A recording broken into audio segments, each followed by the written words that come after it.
حضرت ابو ذر غفاری رضی اللہ تعالیٰ عنہ اپنے اسلام لانے کا واقعہ بیان کرتے ہوئے فرماتے ہیں، آن حضرت صلی اللہ علیہ وآلہ وسلم پر وحی آنے سے بھی 3 سال پہلے سے میں اللہ تعالیٰ کے لیے نماز پڑھا کرتا تھا، اور جس طرح اللہ تعالیٰ میرا رخ کر دیتے میں اسی طرف چل پڑتا تھا۔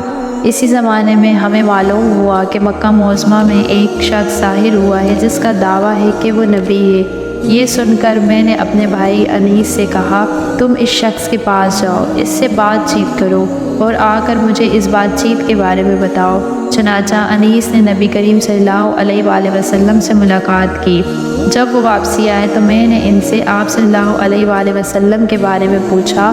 انہوں نے بتایا، اللہ کی قسم میں ایک ایسے شخص کے پاس سے آ رہا ہوں جو اچھائیوں کا حکم دیتا ہے اور برائیوں سے روکتا ہے۔ اور ایک روایت میں ہے کہ میں نے تمہیں اسی شخص کے دین پر پایا ہے، اس کا دعویٰ ہے کہ اسے اللہ نے رسول بنا کر بھیجا ہے۔ میں نے اس شخص کو دیکھا کہ وہ نیکی اور بلند اخلاق کی تعلیم دیتا ہے۔ میں نے پوچھا، لوگوں اس کے بارے میں کیا کہتے ہو؟ انیس نے بتایا، لوگ اس کے بارے میں کہتے ہیں کہ یہ کاہن اور جادوگر ہے، مگر اللہ کی قسم وہ شخص سچا ہے اور وہ لوگ جھوٹے ہیں۔ یہ تمام باتیں سن کر میں نے کہا، بس کافی ہے، میں خود جا کر اس سے ملتا ہوں۔ انیس نے فوراً کہا، ضرور جا کر ملو، مگر مکہ والوں سے بچ کر رہنا۔ چنانچہ میں نے اپنے موزے پہنے، لاٹھی ہاتھ میں لی اور روانہ ہو گیا۔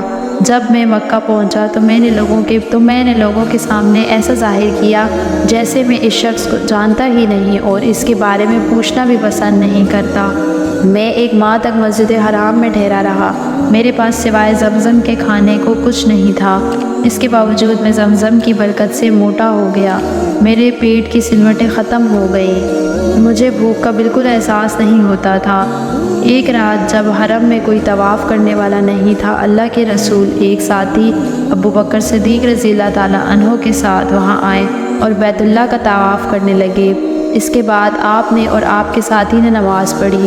جب آپ نماز سے فارغ ہو گئے تو میں ان کے نزدیک چلا گیا اور بولا، السلام علیکم یا رسول اللہ، میں گواہی دیتا ہوں کہ اللہ تعالیٰ کے سوا کوئی عبادت کے لائق نہیں، اور یہ کہ محمد صلی اللہ علیہ وآلہ وسلم اللہ کے رسول ہے۔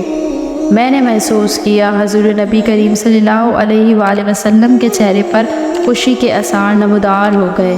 پھر آپ نے مجھ سے پوچھا، تم کون ہو؟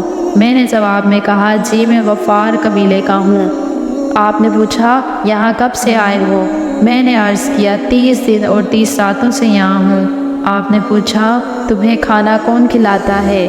میں نے عرض کیا، میرے پاس سوائے زمزم کے کوئی کھانا نہیں، اس کو پی پی کر میں موٹا ہو گیا ہوں، یہاں تک کہ میرے پیٹ کی سلوٹیں تک ختم ہو گئی ہیں اور مجھے بھوک کا بالکل احساس نہیں ہوتا۔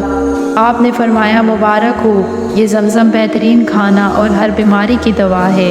زمزم کے بارے میں احادیث میں آتا ہے کہ اگر تم آب زمزم کو اس نیت سے پیو کہ اللہ تعالیٰ تمہیں اس کے ذریعے بیماریوں سے شفا عطا فرمائے تو اللہ تعالیٰ شفا عطا فرماتا ہے، اور اگر اس نیت سے پیو کہ اس کے ذریعے پیٹ بھر جائے اور بھوک نہ لگے تو آدمی شگم سیر ہو جاتا ہے، اور اگر اس نیت سے پیا جائے کہ اس پیاس کا اثر باقی نہ رہے تو پیاس ختم ہو جاتی ہے۔ اس کے ذریعے اللہ تعالیٰ نے اسماعیل علیہ السلام کو سیراب کیا تھا۔ ایک حدیث میں آتا ہے کہ جی بھر کے زمزم کا پانی پینا اپنے آپ کو نفاق سے دور کرنا ہے۔ ایک اور حدیث میں ہے کہ ہم میں اور منافقوں میں یہ فرق ہے کہ وہ لوگ زمزم سے سہرابی حاصل نہیں کرتے۔